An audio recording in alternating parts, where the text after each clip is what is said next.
በየትኛው መመዘኛ ቢለካ ተገማችም ኢተገማችም የሆኑ ግዳጆችን እንደያመጣጣቸው መመከት የሚችል ሰራዊት ነው ያለን።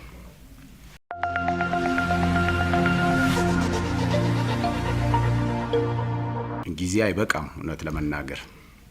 በጥቅሉ ግን መልከ ብዙ ግዳጆችን በአንድ መወጣት የሚችል ሰራዊት መሆን ችሏል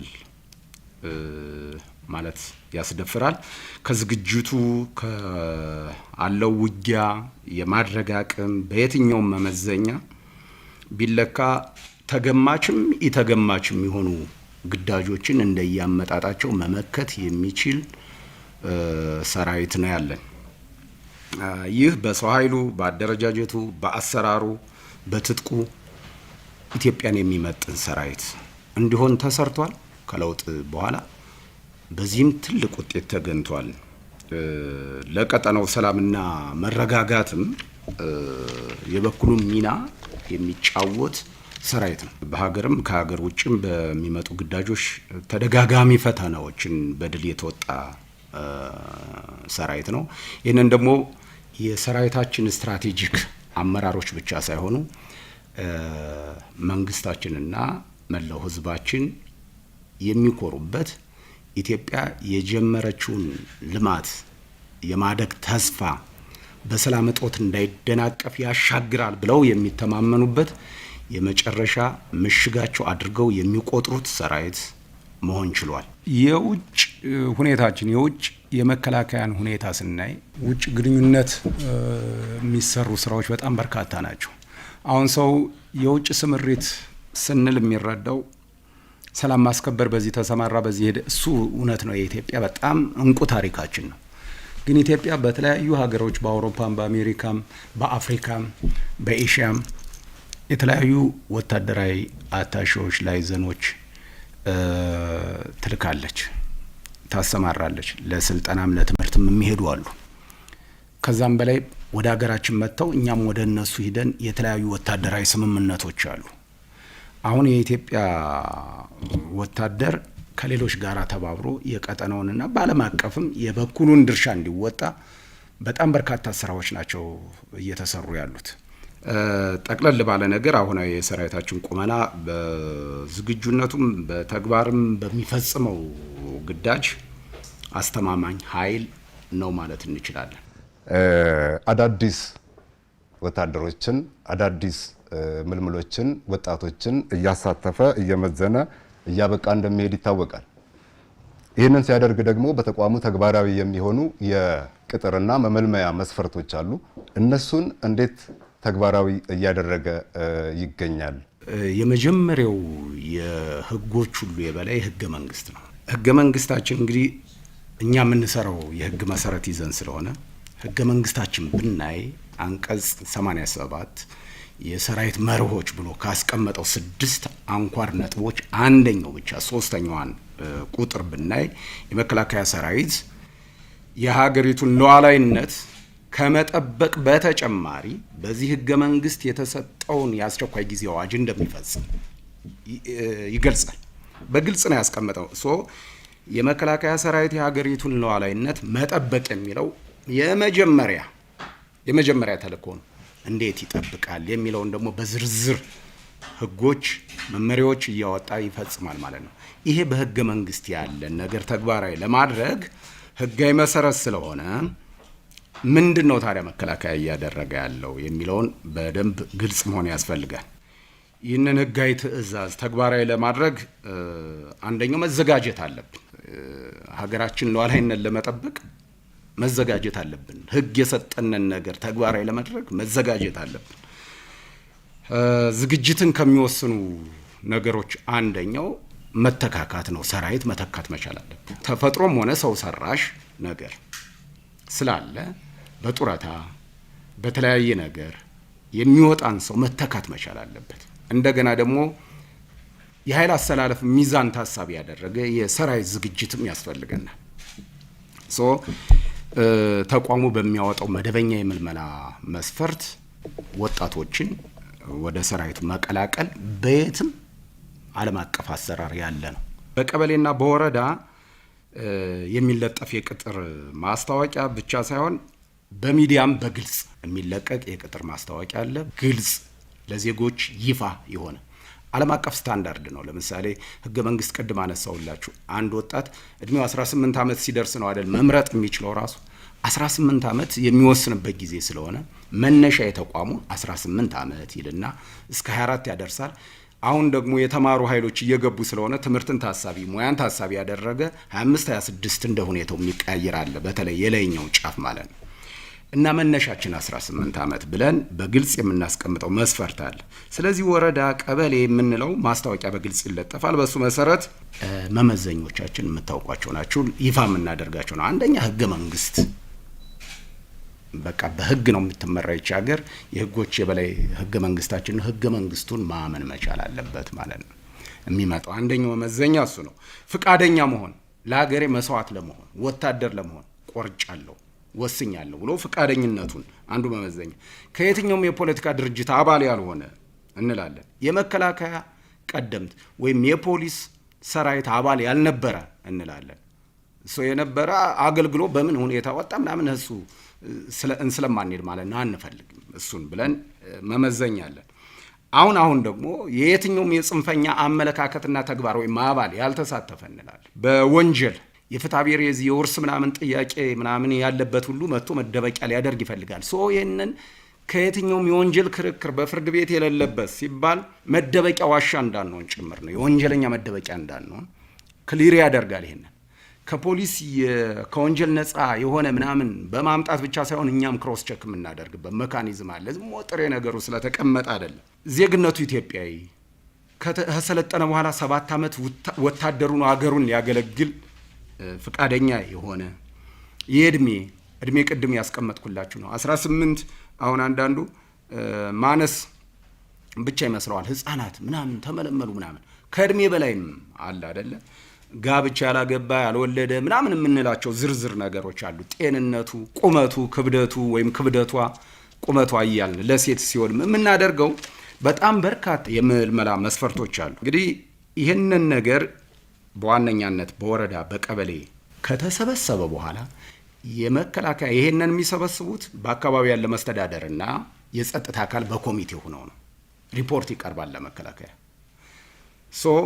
መመዘኛው የሰራዊቱን እንግዲህ ህገ መንግስት አንስተን ቅድም 6 መርሆች ብያቸዋለሁ።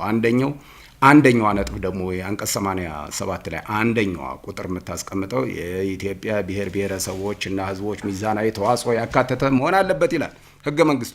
ይህንን እንዴት እናደርጋለን? ከስታቲስቲክስ ቢሮ የክልሎችን ቁጥር የብሔር ብሔረሰቦችን ቁጥር ያመጣና መከላከያ ኮታ ላይ የክልሎች ይሰጣል ማለት ነው። ዲስትሪቢዩት የሚያደርገው ራሱ ይሄንን ነው፣ ማንም ቼክ ማድረግ የሚችለው ማለት ነው። በዚህ መሰረት ለየክልሎች ይላካል።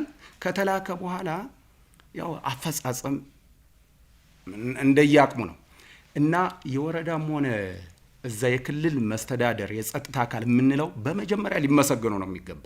ሰራዊቱ የኔ ነው እኔንም ነው የሚጠብቅ አገርንም ነው የሚጠብቅ ብለው እያደረጉ ላለው አስተዋጽኦ መመስገን መቻል አለባቸው። በዚህ አጋጣሚ ማመስገን እንፈልጋለን እንደ መከላከያ ህዝብ ግንኙነት። ይሄ ከመጣ በኋላ ከወረዳና ቀበሌ የተሰበሰበው የመጀመሪያ የመከላከያ ላይዘን ተመድቦ ዞን ላይ ከ5 ቀን ያላነሰ ማጣራት ይደረጋል። በመስፈርታችን ነው ወይ የመጣው የተላከው የሚል የመጀመሪያው ማጣራት የሚጀምረው መከላከያ ያኔ ነው። ማሰልጠኛ ደግሞ የበለጠ ፊልተር ይደረጋል ማለት ነው። ጤንነቱ፣ እድሜ ሁኔታው እንደተባለው ትምህርቱ ማስረጃውን አንጥቶ እያሳየ ህጋዊነቱ እየተረጋገጠ ወዶ መምጣቱ በፍቃዱ ነው ወይ የመጣ። እነዚህ ሁሉ ስናጠራ ደግሞ ቅሬታ የሚኖረው ካለ መልምሎ ያመጣው የክልል ተወካይ ባለበት የቅሬታ ሰሚ ኮሚቴ የሚባል እዛው ተደራጅቶ ማሰልጠኛ ላይ ሀላግባብ ነው እየተመለስኩ ያለው ቅሬታ አለኝ የሚል ምልምል ካለ ሁሉ እሱን የሚያቀርብበት ሁኔታ አለ። ኮሎኔል እንግዲህ የመከላከያ ሰራዊታችን በተለያዩ አካባቢዎች ላይ ሰላምን ለማስፈን ግዳጆችን እየፈጸመ እንዳለ ይታወቃል። ሰራዊታችን ግዳጆችን ሲፈጽም እንግዲህ የተለያዩ የጦር መሳሪያዎችንም ይጠቀማል። በተለይ ከድሮን አጠቃቀም ጋር ተያይዞ ንጹሃኖች በድሮን እየተመቱ ነው የሚል ጥያቄ ያነሳሉና ይሄንን ጥያቄ እርስዎ ምንድነው የሚሰጡት ምላሽ? እንደምታውቁት አንዳንዱ መሳሪያ መነጽር አለው። መነጽር አለው። ይሄ መነጽር ከስናይፐር ጀምሮ እንደ ኢላማን የሚመታውን ንየውና የከባድ መሳሪያዎቻችን በቀንም በሌሊትም መነጽር ያላቸው መሳሪያዎች አሉ። መነጽር እያልኩ ነው። የጦር ሜዳ መነጽር የሚባለው ከአይን 10 ጊዜ 12 ጊዜ አባስቶ የሚያሳይ ግልጽ አድርጎ የሚያሳይ ነገር አለ። መነጽር እያልኩ ነው፣ ልብ በሉ። የድሮን ግን ካሜራ ነው የምለው። አሁን የድሮን ካሜራ ድሮንን የሰሩት እኛ ደግሞ የምንጠቀመው ምን እንደሆነ እናውቃለን። ድሮን በተለይ መከላከያ ሰራዊት የታጠቃቸው ድሮኖች አጠቃቀሙን በግልጽ የሚያውቅ ድሮኑ ደግሞ ቀርጾ ኢላማውን አሳይቶ የታጠቀ ነው ያልታጠቀ ነው በቀጥታ ለውሳኔ የሚያቀርብልን በምስል የተደገፈ በቪዲዮ የተደገፈ ነገር ነው። ሲመታም ኢላማውን ያሳያል። ድሮን እንደዚህ ጨፈጨፈ ምናምን የሚል ነገር ዘበት ነው። እንደ መሳሪያ ቢባል እንደ ዓለም አቀፍ ቅድም እንዳነሳዋችሁ ሌላ የጦር መሳሪያ በውጊያ ጊዜ ምናምን እንደዚህ ነገር ሊኖር ይችላል ብለን ልንወስድ የምንችልበት ነገር ሊኖር ይችላል። ድሮን የሚለው ግን ተደጋጋሚ ይነሳል። ያው ትጥቃችን ስለሚያውቁ ነው። እኛ ድሮን ስንልና ጠላት ድሮን ሲል እንግባባለን።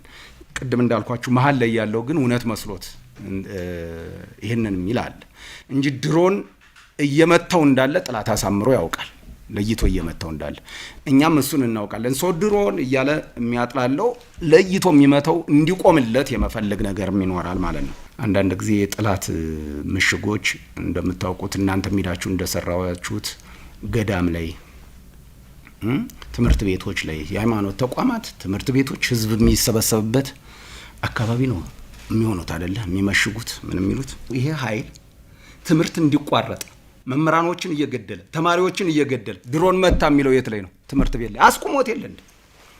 አስቁሞታል እኮ ትምህርትን አስቁሞ ተመታ የሚለው ግን ትምህርት ቤት ነው።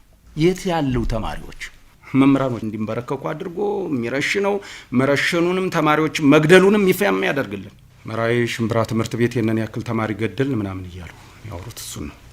ሶ የማያስተምረውን ተማሪ እሱ ባለበት ትምህርት ቤት እንዲቀር እያደረገ በድሮን ተደበደቡ። ስላቅ ነው።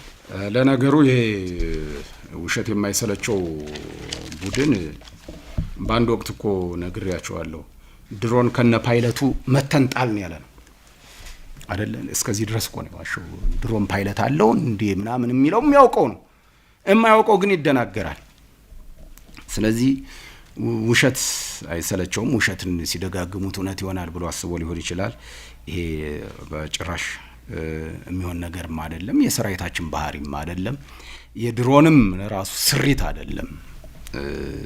ስለዚህ ይሄ ገበያ ላይ ትምህርት ቤት ላይ ወዘተ እያለ የውሸት ፕሮፓጋንዳ ነው። ተኩስ ግን በሚኖርበት ጊዜ በሌሎች መሳሪያዎች ምናምን በሚኖርበት ጊዜ ግን ጉዳቶች ሊኖሩ ይችላሉ። ጉዳትን መቀነስ ላይ ነው ፎከስ የሚያደርገው። በሰሜኑ ጦርነትም ላይ ካያችሁት ጉዳት አይኖርም አይደለም። እሱን ለመቀነስ ግን መከላከያ ፕሮፌሽናል ይሄ ሩል ኦፍ ኢንጌጅመንት ስላለው የግዳጅ አፈጻጸም መመሪያ ስላለው በሱ ነው ግዳጁን የሚፈጽመው ብለን ብናልፈው ነው። ይህንን ግን አጀንዳ ለምን ሆነ ነው። ለምሳሌ ሰሞኑን እንደምታውቁት የእርስ በርሳቸው መገዳደል፣ መወነጃጀል ይሄ ጽንፈኛ በተለይ በአማራ ክልል የሚንቀሳቀሰው ለምሳሌ ቪዲዮ ብለው የለቀቁትን ደምቢዶሎ ታጋሽ ተማሪ ምናምን ተብሎ የቀረበ አስቡ። እሱ ሲጋለጥ መምህራንን አንበርክከው እየወሰዱ በማህበራዊ ሚዲያ መጋለጥ ሲጀምር የእርስ በርሳቸው መገዳደልና መተማማት ሲሰፋ አጀንዳ ማስቀየሪያ ይሄንን ያመጡታል። በተለያየ ነገር ፐርፐዝሊ ነው የሚሰሩት ተደራጅተው። አንዳንዶቹም ሄደው ላይ የሌሉ ናቸው የሚያወሩት ይሄንን አጀንዳ የሚሰጡ። ስለዚህ እኛ እናውቀዋለን። ህዝባችን ግን ይሄንን አውቆ መከላከያ ሰራዊት ምን መሆኑን በተግባርም እያየ ስላለ አሁን እየታወቀ እየተነቃ የመጣበት ሁኔታ ላይ አለ ብዬ ማስቀመጥ እችላለሁ። ይሄ ኃይል አላማ የሌለው ነው። ለምን አላማ ነው እየታገለ ያለ? ጥላቱ ማን ነው? ከውትድርና አንጻር እንየው፣ ወታደሮች ስለሆናችሁ ጥላቱ ማን ነው? ከላይ የተሸበበው እንደ ካባ የደረበው ነገር ስርዓቱን ገዥ ፓርቲውን ምናምን ይሄ ካባ ነው። በተጨባጭ ግን ጥላቱ ማን ነው ሆኖ እያየ ነው ያለ ካልን ህዝብ ነው ጥላቱ። ቀረጥ የሚቀርጠው እሱን ነው። ትምህርት እንዳይማር የሚያደርገው እሱን ነው። ተዘዋውሮ እንዳይሰራ እያደረገው ያለ እሱን ነው። እሺ አላማ ካለህ ማለት ታገል ብሎ የመጣው ወታደሩን እየገደለው ያለ ራሱ ከውስጡ ላይ ያለ ራሱ ነው። የማማተሩ ነገር ሌላ ነገር ሆኖ ይሄ 4 ኪሎ ምናምን እያለ የሚያማትረው እዛው ላይ ፖለቲካ ይሸበብ እንጂ ውስጡ የኢኮኖሚ ጥቅም ያለበት ሀብት ካላግባብ ማግበስበስ ያልሰራበትን አንዳንዶች እኮ እዛ እየዘረፈ ሰላም አለ በሚልበት አካባቢ ሱቅ የሚገነባ ሁሉ እንዳለ እናውቃለን። ስለዚህ አላስፈላጊ ከርሱን ለመሙላት የፖለቲካ ማሽሞንሞኛ ለዚህ ህዝብ ቁም ያለው ለዛ ህዝብ እንደዚህ ብያለው ምናምን ቢል እኛ እናውቀዋለን። አውቀንም ነው መጀመሪያ እየታገልነው ያለነ ገና መጀመሪያው ሲጀመር ዛሬ አይደለም የምናወራው። ዛሬ ህዝቡም አውቆት አንዳንድ ሚዲያዎችም ሲደግፉት የነበረው ካወቁት በኋላ አይደለም የምናውቀው። እኛ አነሳሱ ነው። ዛሬ አይደለም እኔም መግለጫ የምሰጠው ተቋሜን ወክዬ በፊት ነው ስለምናውቀው ማለት ነው። ስለዚህ ይሄ ኃይል በድሮን በእንደዚህ የሚለው የእሱን ደካማ ጎን በሌላ ማላከክ ነው። አመሰግናለሁ ኮሎኔል ጌትነት። እንግዲህ እንደሚታወቀው በኦሮሚያና አማራ አንዳንድ አካባቢዎች በተፈጠረው የሰላም እጦት ችግር መከላከያ ሰራዊታችን ህግ የማስከበር ተልእኮን እየፈጸመ ነውና እስኪ በህግ ማስከበር ተልእኮ ላይ የተገኙ ውጤቶች እንዲሁም ደግሞ አሁን የመጣው ነባራዊ ለውጥ ምን ይመስላል የሚለውን ከርሱ አንደበት ቢገለጽ። ከመንግስታችንና ከህዝባችን ጋር በመሆን ሌሎች የጸጥታና የመስተዳደር አካላትም ሚናቸው እንደተጠበቀው ነው። ይሄ ሰራዊት ግን በከፈለው መስዋዕትነት ባደረገው እልህ አስጨራሽ ትግል እና ተጋድሎ የመጀመሪያው ነገር የፕሪቶሪያ ስምምነት የመጣበትን ሁኔታ እናስታውሳለን። የመጣበትን አግባብ እናስታውሳለን። የሰራዊቱ መስዋዕትነት የሰራዊቱ ተጋድሎ ከፍተኛ ነው። እሱ የሰላም ሁኔታ እንደተጠናቀቀ ብዙ ኃይሎች ተፈጥረዋል። እንደተባለው ሰላሙን የማይፈልግ ሊሆን ይችላል።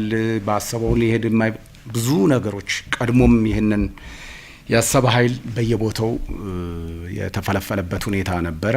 ዋነኛው ነገር መጀመሪያ ላይ የነበረው እንዴት ነው ሰሜኑ ጦርነት ተላቆ የሰላም ስምምነት ፕሪቶሪያ ቅድም እንዳልኳችሁ ሰራዊቱ በከፈለው መስዋዕትነት ከተገኘ በኋላ ምን ነበረ ከተባለ የክልል መስተዳደሩን መዋቅር ሊያፈርስ በሚችል ሽባ ሊያደርግ በሚችል ሁኔታ በኦሮሚያም ሸኔ በአማራ ክልልም ይሄ ጽንፈኛ ኃይል ወረዳዎችን ዞኖችን አክቲቭ እንዳይሆኑ ክልሎችን የመገዳደር ከዛ ደግሞ ወደ ፌዴራል መንግስት ቅድም እንዳልኳችሁ 4 ኪሎን በዚህ ጊዜ እንገባለን ወዘተ አዲስ አበባን ከበናታል በቅርብ ርቀት ላይ ነው ያለ ነው ባህር ዳርን ያዝን ወይ ጎንደርን ያዝን ምናምን የሚባልበት ለኛ ለሰራዊት የቅርብ ጊዜ ትዝታችን ነው። መስዋዕትነት እየከፈልንም እንዴት እንዳረጋጋ ነው ይታወቃል።